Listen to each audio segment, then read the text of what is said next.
кстати, сегодня весь концерт лейтмотив будет проходить тему весны, потому что это символ жизни, молодости.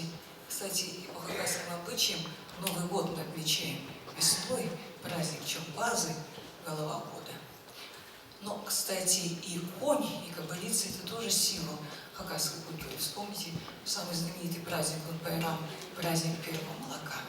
Вот почему сами учащиеся этого ансамбля назвали следующую композицию «Светло-серый конь, приносящий весну».